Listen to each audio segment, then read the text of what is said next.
시작해 봅시다. 먼저 꽁틀 꺼낼게요. 꽁틀 14페이지입니다.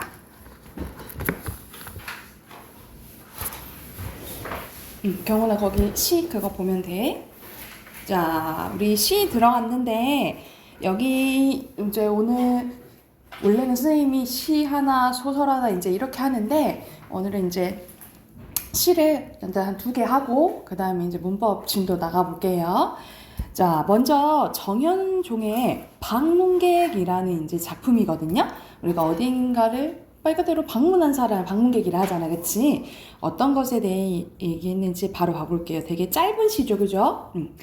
자, 첫 번째 행 보면 사람이 온다는 것은 이 사람은 뭐 제목인 방문객을 얘기하는 거겠지, 그치? 사실은 어마어마한 일이다 라고 얘기를 하는 거예요. 그래서 말 그대로 이제 방문하는 사람 만난다 라는 것은 말 그대로 사람과 사람이 만난다 라는 거고, 말 그대로 여기서 이 사람, 고로 방문객은 나와 관계를 맺는 사람을 의미한다 라고 보시면 될 것 같아요. 나와 관계를 이제 맺는 사람인 거야. 그는 그의 과거와 현재와 그리고 미래와 함께 오기 때문이라는 거야. 그러면 과거, 현재, 미래를 다 합치면 뭔 거예요? 그 한 사람의 일생이 온다라는 거죠. 그러니까 사람과 사람이 만난다라는 것은 말 그대로 그 사람 전체 인생을 만나는 거랑 똑같다라고 얘기를 하는 거예요. 그래서 그 말 그대로 그만큼 의미가 있다라고 얘기를 하는 거죠. 그렇죠? 그래서 여기서는 사실 과거와 현재와 미래를 이렇게 똑같이 나열하지 않고 시행을 바꿨죠. 그렇죠? 그래서 여기 부분은 의도적으로 시행을 바꾼 거거든요. 그래서 여기서 의도적 시행 배열을 한 거예요. 그래서 이거의 효과는 항상 어떤 거를 포인트를 줬다라는 것을 강조하고 싶은 거잖아요. 그치? 그래서 여기서는 말 그대로 과거, 현재, 미래라는 시간의 의미를 부각하기 위해서 의도적으로 시행을 바꾼 거고요. 또는 우리가 이렇게 끊어있게 되면, 행이 바뀌게 되면 그는 하고 쉬고 그의 과거와 이렇게 의도적은 아니고 자연스럽게 쉬게 되잖아요. 그렇죠? 그래서 호흡을 조절하게 만들어요. 그래서 이 호흡을 조절해서 오히려 집중하게 만든다라고 보시면 됩니다. 그래서 밑에다 쓸게. 호흡 조절을 통한 집중을 유도한다라고 보시면 돼요. 그래서 이게 의도적 시행 배열의 효과라고 생각하시면 될 것 같아요. 이해됐나요? 그리고 여기서는 그의 미래와 함께 오기 때문이다. 한 사람의 일생이 오기 때문이다. 비슷한 문장 구조가 반복됐죠. 비슷한 문장 구조가 반복되면 대구법이고, 여기서는 당연히 대구법 강조. 그치? 어떤 강조냐면 이 의미가 똑같다. 미래, 과거, 현재, 미래랑 일생이랑 똑같다라는 걸 강조하는 거예요. 그래서 여기서는 의미의 앞에 쓸까? 의미의 동일성을 강조하는 거고, 당연히 반복되니까 뭐 형성해요? 운율이 형성이 되겠죠. 그래서 이어서 보면은 부서지기도 실, 우리가 부서진다라는 건, 그래서 부서지기도 했을 마음이 오는 거다라는 거죠. 우리가 부서진다라는 것은 우리가 사람과 사람이 만나면 뭐 받기 쉬워요? 상처받는 걸 얘기하는 거지, 그치? 상처받는 걸 얘기하는 거야. 그래서 우리가 사람과 사람이 만난다는 것은 되게 중요하고 조심스러운 거라는 거지, 그치? 왜냐면 이 사람 전체의 인생이랑 접하는 거고, 그리고 그 사람의 상처를 드러내는 걸 수도 있잖아요, 그쵸?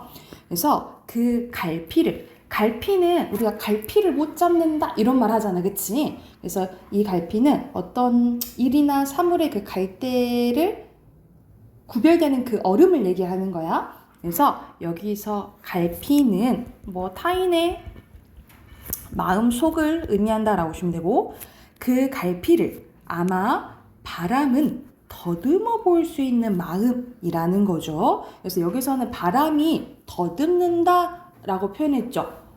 이거는 사람처럼 표현한 의인법이에요.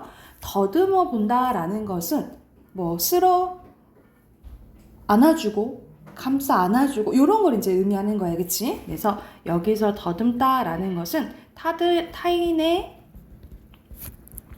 마음을 헤아리는 걸 얘기하는 거죠. 헤아리고 감싸 안아주는 걸 얘기하는 거야. 내 마음이 시적 화자 직접적으로 나타나 있고요. 내 마음이 만약 그런 바람을 흉내낸다고 한다면 가정법이네. 그러면 이건 무슨 말인 거야? 저 바람처럼 다른 사람의 마음을 헤아리고 감싸 안고 약간 위로해 줄 수 있다면 이런 의미겠지, 그치? 필경, 마침내 그거는 환대가 될 것이다. 환대는 기쁘게 대접하는 거예요. 그래서 결국 내가 그런 마음을 가질 수 있다면 이 방문 계획을 기꺼이 환대할 것이다. 그렇게 대할 것이다 라고 얘기를 하는 거야. 그래서 이 환대라는 단어는 내가 타인과 만날 때 말 그대로 관계를 맺을 때 이 화자가 지향하는 태도를 드러내는 말이다 라고 보시면 될 것 같아요. 그래서 내가 사람을 만날 때 내가 기꺼이 그 사람의 상처를 어루만질 수 있는 마음 상태가 되면 나는 기꺼이 환대할 거다 라고 얘기하는 부분이라고 보시면 될 것 같아요. 시는 그렇게 길지 않은데 뭔가 좀 심오하죠, 그쵸? 왜냐면 이제 뭐 사람과 사람과의 그 만남에 대해서 이야기한 시여서 조금은 심오한 시다 라고 생각하시면 될 것 같아요. 옆에 정리된 거 한번 봐볼게. 자유시 서정시고요. 주제는 타인과의 만남을 갖는 의미와 만남을 위해 지니할 태도에 대해서 얘기했고요. 자, 첫 번째, 간결하고 짧고 보통 평이한 거는 좀 쉬운 이런 시어를 통해서 깊은 의미를 드러냈고, 여기 나오지 의도적인 시행 배열을 통해서 주의 집중시키고 의미를 부각해주는 효과가 있고요. 세 번째, 타인과의 만남이라는 일상적인 경험을 새로운 시각으로 바라봤다 라고 보시면 되고, 자, 서술격조사이다라는 종결 표현을 반복을 했어요. 그래서 화자의 인식과 깨달음을 단정적인 어조로 제시했다라고 보시면 돼요. 여러분, 여기서 단정적인 것은 뭐냐면 약간 확신에 찬 어조라고 생각하시면 될 것 같아요. 이건 이렇다 이렇게 확신에 찬 어조를 단정적인 어조라고 해요. 그리고 밑에 전개되어 있네. 우리 시상 전개는 말 그대로 시가 어떻게 진행되냐 이걸 얘기를 하는 거야. 사람이 온다는 것은 어마어마한 일이고 사람과의 만남은 그 사람의 그 인생과 만나는 거 똑같다라는 거야. 그래서 그 사람이 뭐 잘 지내왔을 수도 있지만 그 사람 나름대로 다 상처도 있을 거 아니야, 그치? 그래서 그것을 이제 어루만져줄 수 있는 넓은 마음을 가지고 상대를 반갑게 맞이하고 정성을 다해서 이해해야지 하고 그 마음가짐에 대한 거에 대해서 나온 거라고 생각하시면 돼요. 그래서 여기서 시어의 함축적음이 담겨져 있는 의미는 갈피는 상처받기 쉬운 타인의 마음속이고 바람은 보이지 않는 타인의 마음속 헤아릴 수 있는 존재예요. 그래서 의인법 쓰였지. 그리고 환대는 타인에 대한 이해를 바탕으로 위로하고 정성껏으로 맞이하는 태도를 드러내는 말이라고 생각하시면 돼요. 그리고 앞에서도 나와있지만 서술격조사 이다가 반복이 되는데 평서형 종결로 화자의 인식을 단정적인 태도로 강조하고 당연히 반복되니까 뭐 형성해줘요? 운율 형성해준다 라고 생각하시면 될 것 같아요. 그래서 여기 설명 잘 돼 있으니까 이거 참고하면서 옆에 6문제 있죠? 6문제 한번 풀어보고 답 확인 바로 해볼게요.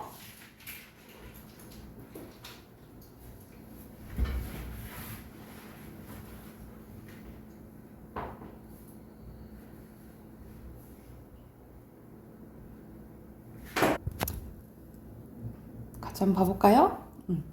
자, 1번에 윗글의 표현성을 특징으로 적절하지 않은 것은 거의 다 말이 나왔죠? 간결한 시어, 비유적인 표현, 의인법 보면 되겠지, 그치? 의도적인 시행 배열 부각하는 거 맞고요. 가정법이 나오긴 했어. 그치? 근데 가정법을 통해서 뭐 할 거야?는 아닌 거야. 그래서 4번이고요. 2번에 여기서 나오지 않는 거 선생님이 언급 안 한 거 음성상징 없죠? 3번이고요. 그리고 3번에 여기서 내가 잊고 있었던 거 여기서는 사람과 사람의 만남에 대해서 얘기하는 거잖아. 그 사람과 만난다는 것은 일생 만나는 거라고 했잖아요. 그쵸? 그래서 적절한 거 3번이고요. 그리고 4번에 이음절은 두 글자 얘기하는 거지. 그치? 태도 나타내는 거 마지막에 환대 쓰시면 되겠죠.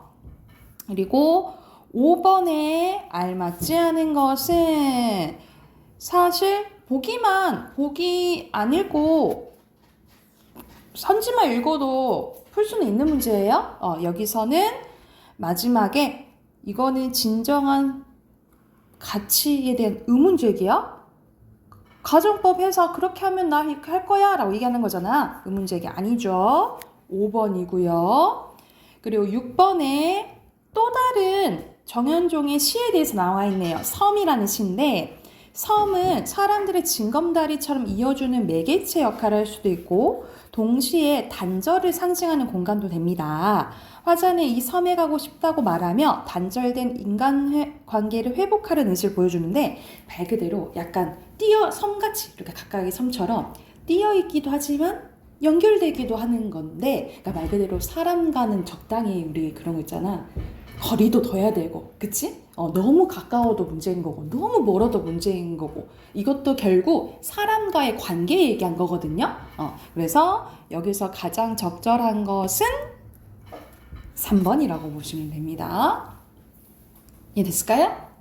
자, 시 하나 더 해볼게요. 뒤로 넘겨봅시다.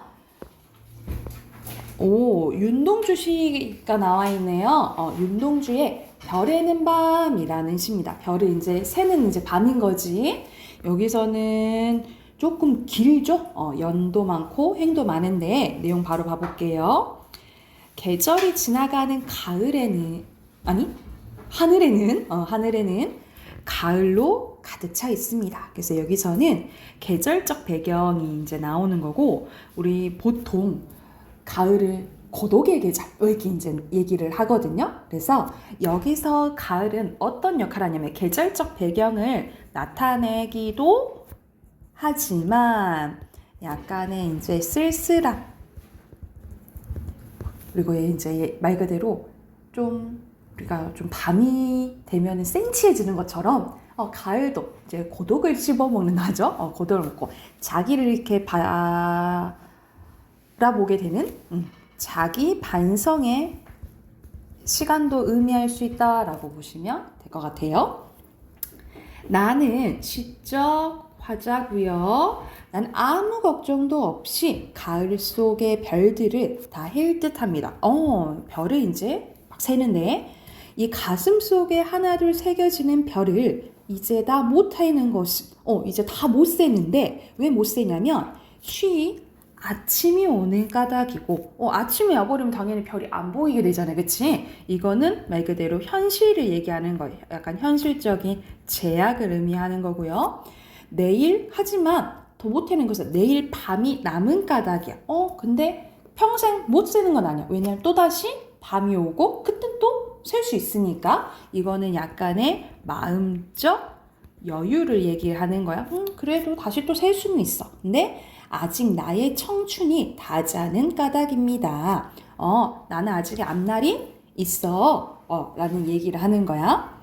자, 그래서 하나 둘씩 이제 세면서 떠올립니다. 뭘 떠올리냐면 별 하나의 추억도 떠올리고 별 하나의 사랑과 별 하나의 쓸쓸함과 별 하나의 동경과 별 하나의 시와 별 하나의 누굴 떠올려요? 어머니를 떠올려요. 어머니는 반복이 되잖아요. 그치? 그래서 여기서는 이제 감정이 고조되는 거고 여기서는 별을 세면서 그리운 대상들을 나열하는 거거든요. 당연히 나열됐으니까 열거법 쓰였고요. 또 반복됐으니까 특히 비슷한 문장 구조가 반복됐잖아요. 여긴 대구법도 쓰였다라고 보시면 돼요. 그래서 어머니를 이제 그리워하면서 또 그 다음에 앞에서 언급한 것에 대해서 구체적으로 얘기를 합니다. 어머님, 나는 별 하나에 아름다운 말 한마디씩을 불러봅니다. 소학교 때, 소학교라는 거는 지금의 약간 초등학교 생각하면 되겠죠? 이건 이제 시대적 배경을 알 수 있는 말이다 라고 보시면 될 것 같고요. 이어서 볼게. 이 소학교 때 책상을 같이 했던 아이들의 이름과 폐경옥 이런 이국 소녀들의 이름과, 그러니까는 여기 이제 중국 사람들 얘기하는 거예요. 벌써 아기 엄마가 된 계집애들의 이름과 가난한 이웃 사람들의 이름과 그리고 비둘기, 강아지, 토끼, 노새, 노루, 그리고 프랑시스장, 라이너, 마리아 릴케 이런 시인의 이름들도 불러봅니다. 그러니까 자기가 그리워하는 거, 자기가 좋았던 거 이런 것들이 지금 이제 나열하는 거예요. 근데 이네들이 너무 멀리 있습니다. 현실적으로 이 사람들을 볼 수 있어 없어? 없는 거예요. 그래서 멀리 있다라는 것만큼 거리감을 나타내는 거예요. 그래서 여기서는 이상과 내가 바라는 것과 현실과의 거리감을 나타낸다라고 보시면 되고, 별이 아슬이 멀듯이, 그러니까 별이 저렇게 멀리 있는 것처럼 내가 그리워하는 것도 저렇게 멀리 있다라고 얘기하는 거죠. 직유법 쓰였고, 그리고 그래서 별은 보통 뭘 의미하냐? 여기서도 또는 보통 우리 별은 하늘에 있는 거잖아요. 우리 하늘은 올려다 바라는 거잖아요, 그렇지? 그래서 보통 내가 바라는 것들, 희망, 이상을 의미한다라고 보시면 돼요. 그래서 여기서 별이 의미하는 것은 이상이에요. 어머님, 그리고 당신은 멀리 북간도에 계십니다. 이 북간도를 또 떠올리게 돼요. 나는 무엇인지 그리워 이 많은 별빛이 내린 언덕 위에 내 이름자를 써보고 나에 대해서 되돌아보는 거죠. 그래서 이거는 자아성찰의 행위예요. 그리고 흙으로 덮어버렸습니다. 따는 밤을 새워 우는 벌레는 청각적 심상 쓰였네요. 부끄러운 이름을 슬퍼하는 까닭입니다. 저 벌레가 우는데 왜 우냐면요. 내가 부끄러워서 우나 봐요. 이런 식으로 이제 얘기를 한 거야. 근데 누가 부끄러운 거야? 내가 부끄러운 거야. 그치? 그래서 이 벌레는 이 화자와 감정이 똑같은 감정이입의 대상이다라고 보시면 되겠고요. 이거는 더 큰 개념으로 객관적 상관물이라고 보시면 될 것 같아요.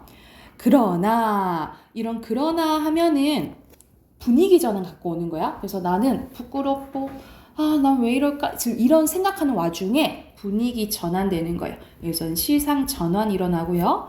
겨울이 지나고, 우리 보통 겨울은 힘든 계절, 부정적인 거야.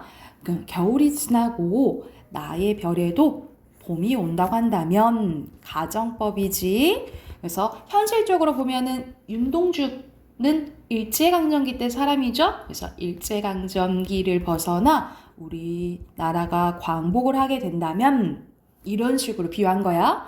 무더미에 파란 잔디가 피어나듯이 직유법, 그러니까 말 그대로 죽음 후에 재생이 되듯이 내 이름자 묻힌 언덕 위에도 자랑처럼 또 직유법, 풀이 무성할 거예요. 약간 생명력 그리고 희망 이런 것들이 가득할 거예요 라고 얘기하는 시라고 보시면 됩니다. 그래서 여기서는 윤동주가 현실적으로 힘들어, 그래서 그리워하는 대상을 나열하다가 그래도 좀 견뎌보자, 이 꿈을 잃지 말자, 이런 내용을 담은 시라고 생각하시면 될 것 같아요. 자, 정리된 거 봐볼게. 갈래 자유시 서정시고요. 주제는 아름다운 과거에 대한 추억과 자아성찰. 특징 첫 번째, 길잖아, 그치? 약간 줄거리 형식이잖아요. 여러분, 줄거리 형식이면 산문이라고 해. 산문적 리듬을 가진 연을 삽입해서 그 연이 어딘 거야? 유난히 긴 게 1, 2, 3, 4, 5연이죠. 그쵸? 5연 얘기하는 거예요. 연을 삽입해서 운율의 변화를 줬고요. 상징적인 시와 감정이입의 기법을 드러내서 화자의 정서를 드러냈고, 현재, 과거, 현재, 미래 흐름에 따라서 시상이 전개됐다라고 보시면 됩니다. 밑에는 시어에 각각 별, 밤, 겨울, 봄, 무덤, 파란 잔디와 풀, 시어의 의미 참고하시고요. 아까 얘기했던 오연의 산문적 리듬 나와 있잖아요. 그래서 리듬의 변화를 가져오면서 그림의 간절함을 좀 더 강조하는 효과가 있다 라고 보시면 될 것 같고, 왜냐면 앞에 그리워하는 걸 나열하고 그거에 대해서 좀 더 자세히 얘기했잖아요. 그치? 그래서 그리움을 좀 강조하는 효과가 있다라고 생각하시면 될 것 같아요. 그리고 윤동주 시에서는 부끄러움이 많이 나오거든요. 부끄러움이 많이 나오는데, 식민지 지식인으로서 시인 윤동주가 경험했을 정신적인 고통이나 양심의 번뇌를 이제 보여줍니다. 그래서 순수와 아름다운 삶을 부단히 추구하면서 스스로 채찍질하는데 부끄러움이 원동력이 되었다라고 볼 수 있어요. 그러니까 부끄러움을 겪지만 거기서 포기가 아니라 그래도 해봐야지, 이런 맥락의 시가 많이 나온다라고 생각하시면 될 것 같아요. 자, 이것도 참고하면서 옆에 17쪽 문제, 또 6문제 바로 풀게요.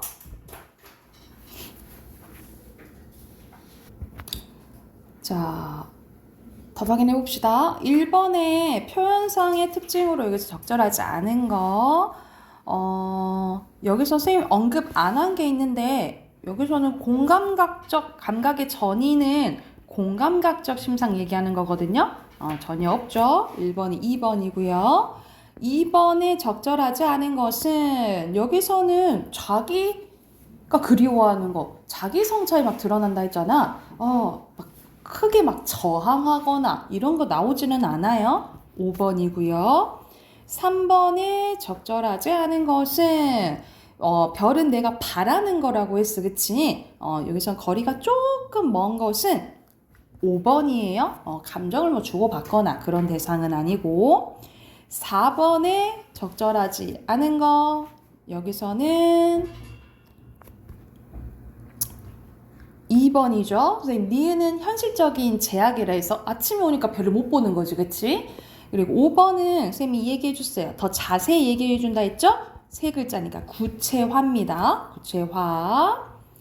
그리고 6번에 적절하지 않은 것은, 여기서 선생님이 말하지 않은 거 있어.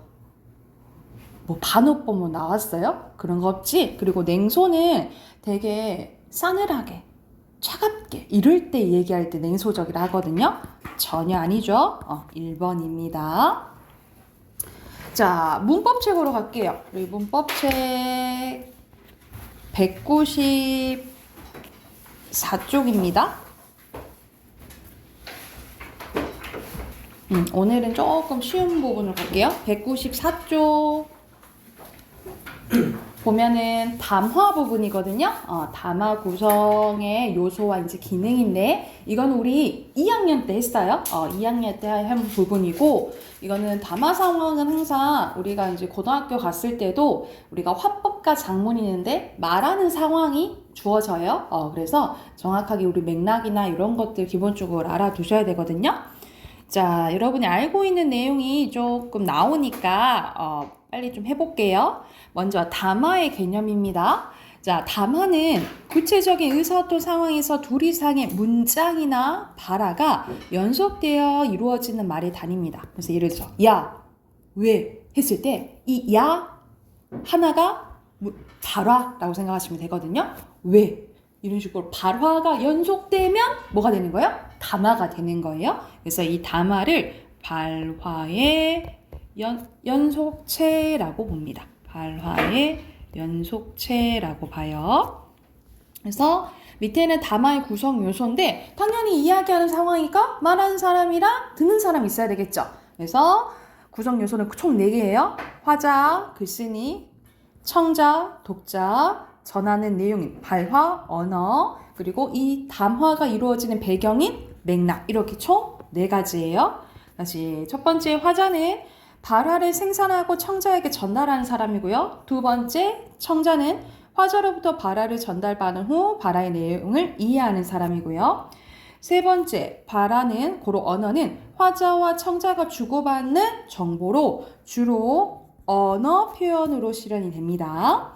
그리고 네 번째 맥락이에요. 담화가 이루어지는 시간적, 공간적 상황, 전체적인 배경을 맥락이라고 해요. 그래서 구성 요소가 총 4가지고요.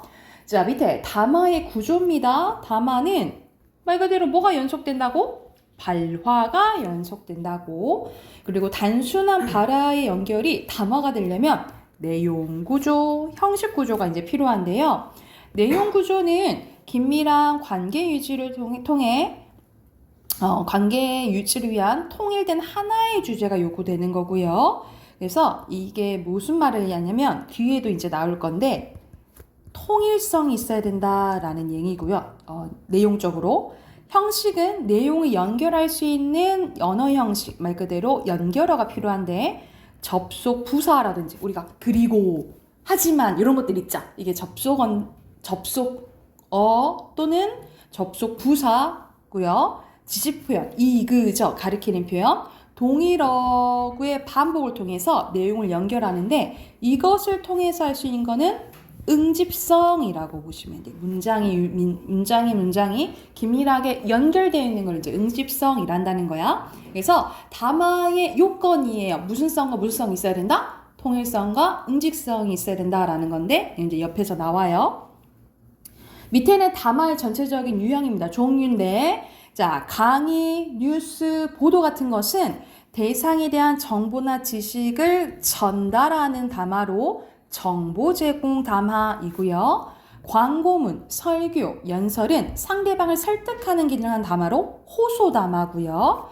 맹세나 선서는 어떤 행위를 하겠다고 상대방이 약속하는 담화로 약속 담화고요. 그래서 여러분 그거 할 때 뭐 많이 하잖아요. 운동회 할 때나 체육대회 할 때 선서 뭐 이런 거 하잖아요. 그치? 이런 거. 그리고 상담, 인사, 소개는 관계 형성을 위한 사회적 상호작용 의도를 표현하는 담화로 친교 담화고요. 그리고 선포, 유언, 임명은 자기의 의견이나 주장을 외부에 정식적으로 표명하는 담화로 선언 담화라고 보시면 됩니다. 이거는 다 외울 필요는 없고요. 이런 유형이 있다 정도만 알아두시면 될 것 같아요. 그리고 오른쪽 보면은 직접 발화와 간접 발화가 있는데 직접 발화는 발화자가 자신의 의도를 직접적으로 표현하는 거고 간접 발화는 말 그대로 발화자가 자신의 의도를 간접적으로 표현하는 거거든요. 두 발화는 문장의 종결 표현의 차이가 있는데 만약 발화 의도랑 문장 유형이 일치 않으면 직접 발화, 일치하지 않으면 간접 발화인 거예요. 그러니까 내가 막 더운 거야. 내가 더운데 야 선풍기 켜줘. 이거는 명령이랑 의도랑 똑같은 거야. 근데 좀 덥지 않나? 뭐 이 정도로 얘기하면 이거는 의문문이잖아, 그치? 근데 의도는 뭐야? 선풍기 켜달라는 명령의 의미인 거예요. 이런 식으로 표현이랑 의도가 조금 다르면 간접 발화 이렇게 생각하시면 될 것 같아요. 자, 오른쪽에는 담화의 표현 방식이 있는데 크게 지시 표현, 높임 표현, 접속 표현, 생략 표현 이렇게 나뉘어져 있는데요. 이런 이제 표현들로 응집성이 높아진다라고 생각하시면 되거든요. 자, 먼저 지시 표현은 가르치는 거죠. 그래서 대표적으로 뭐 있다? 저예요. 그래서 핑크 넣으세요. 앞뒤 맥락을 통해서 지시어가 가리키는 구체적인 내용을 알 수가 있거든요. 그래서 이거는 누구한테 가까운 거? 나한테 가까운 거야? 화자한테 가까운 거? 그거는 듣는 사람, 청자한테 가까운 거? 저것은 화자와 청자한테 다 먼 거. 이렇게 생각하시면 되겠고요. 밑에는 높임 표현입니다. 이거는 무슨 소리냐면 우리가 사실 우리는 우리나라 언어 표현상 높임 표현이 발달돼 있잖아요. 그쵸? 근데 뭐 연령이나 사회적 지위에 따라서 이제 존댓말을 쓰거나 해야 되는데 만약 가깝다고 한다면 그렇게 안 해도 상관없다라는 거야. 요즘 같은 경우에는 뭐 부모님한테 막 꼬박꼬박 막 존댓말을 쓸 수도 있지만 안 쓸 수도 있다라는 거죠. 그러니까 아빠 내일 뭐해? 응? 친구랑 등산 가? 이런 식으로 친구처럼 이런 거는 이 관계에서 드러난다 해서 우리가 이렇게 봤을 때 우와 쟤 너무 버릇없어 이렇게 생각하지는 않는다라는 거예요. 그리고 접속 표현은 발화나 발화를 이어주면서 발화 사이의 빈칸 관계입니다. 관계나 기능을 나타내는 표현이고요. 그래서 접속 부사 얘기하는 거예요.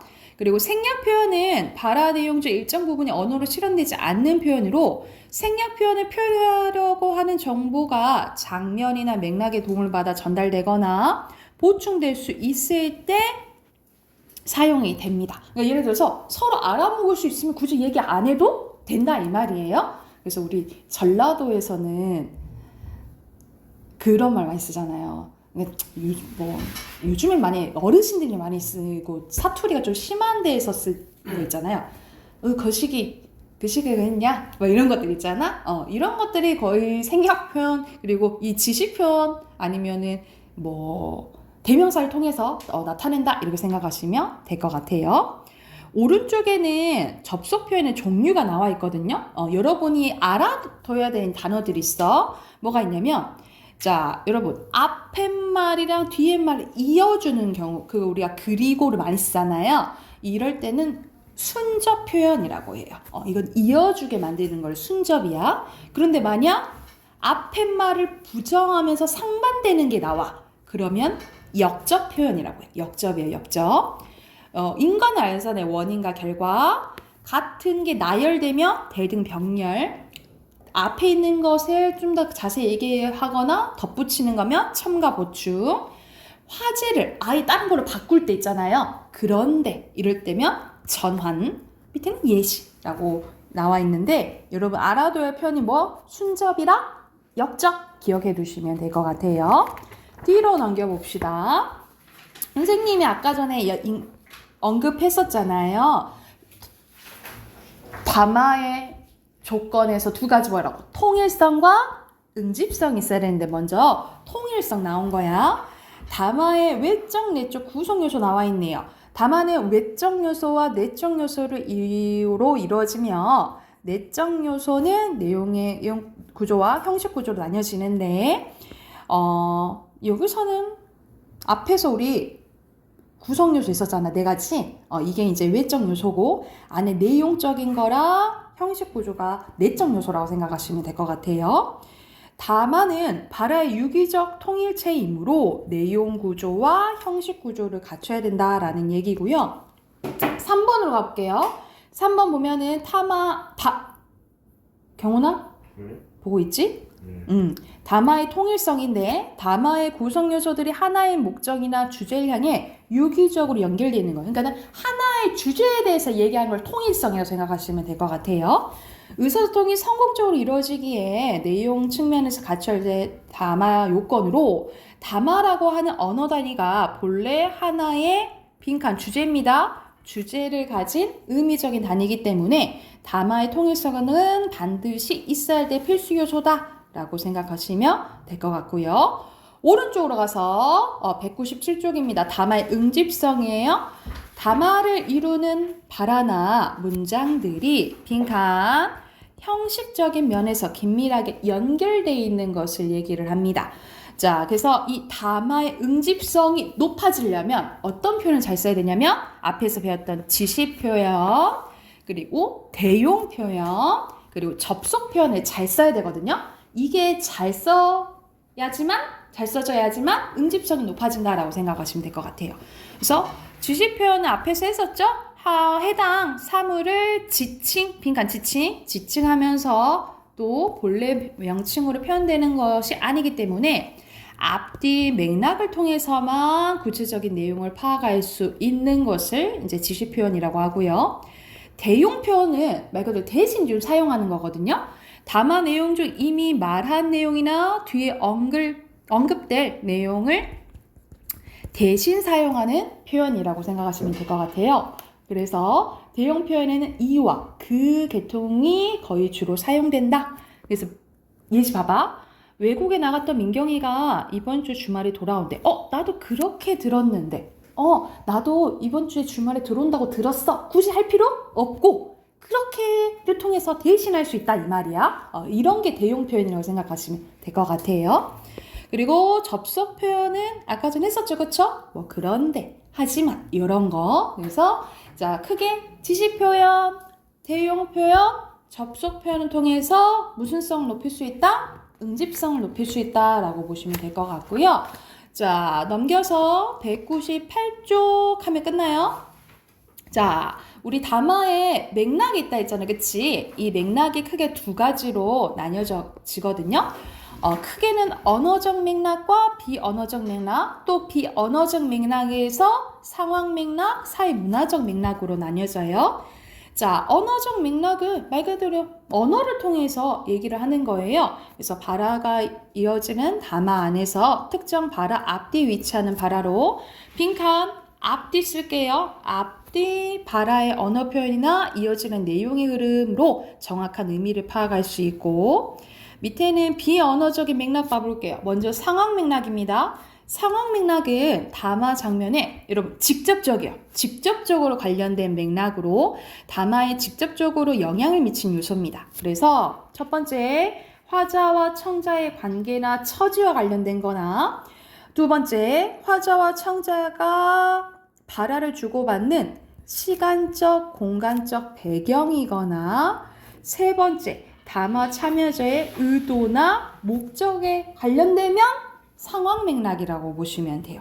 그래서 똑같은 말이라도 이 상황 맥락에 따라서 달라질 수 있다 이 말이야. 그래서 예시 나와 있죠. 괜찮아 이 말이 만약 더 권하는데 괜찮아? 나 더 안 먹어도 돼 이 말이잖아, 그치? 근데 괜찮아? 이렇게 물어봤으면 너 아픈 거 괜찮아? 물어봤을 때 나 괜찮아? 나 안 아파? 일단 다 나았어. 이런 의미가 된다는 거죠. 그래서 똑같은 의미라도 상황 맥락에 따라 달라질 수 있다. 이런 의미예요. 그래서 상황 맥락 관련된 거 세 가지 뭐라고? 첫 번째, 화자와 청자의 관계 또는 처지. 두 번째, 시간적, 공간적 배경. 그리고 세 번째, 의도와 목적. 의도나 목적에 따라 달라질 수 있다라고 생각하시면 될 것 같아요. 그리고 사회 문화적 맥락은 말 그대로 상황 맥락, 외적인 것들, 담화에 간접적으로 미치는 맥락입니다. 그래서 성별 차이라든지 세대 차이, 지역, 문화. 우리 지역이라는 거는 사투리 얘기하는 거예요. 그리고 뭐 문화 차이라는 것은 말 그대로 우리나라와 외국 차이 뭐 이런 것들인 거지, 그치? 이거와 관련돼서 파악해야 되는 게 사회 문화적 맥락이라고 보시면 돼요. 그래서 예시에도 우리는 약간 겸손의 문화 뭐 이런 것들이 있단 말이지. 그래서 차린 건 없지만 많이 드세요. 그래서 차린 거 엄청 많은데 왜 차린 게 없다 하지? 뭐 이럴 수 있다라는 거지, 그치? 아니면 우리가 권하면 거절하는 문화가 있는데 예를 들어서 너 이거 먹을래? 했을 때 넙죽? 예, 감사합니다. 이런 게 지금은 가능하지만 분위기가 많이 바뀌어 지금 가능하지만 예전에는 괜찮습니다. 근데 또 권해야 되는 거예요. 좀 드세요. 괜찮습니다. 괜찮아요. 드세요. 그럴까요? 이렇게 이제 되는 게 좀 예전이라면 근데 지금은 조금 많이 바뀌었죠, 그죠? 그래서 이런 게 사회 문화적 맥락이라고 생각하시면 될 것 같아요. 이해됐을까요? 그래서 여기는 크게 어렵지는 않아서 옆에 해당하는 문제 쭉 풀어볼게요.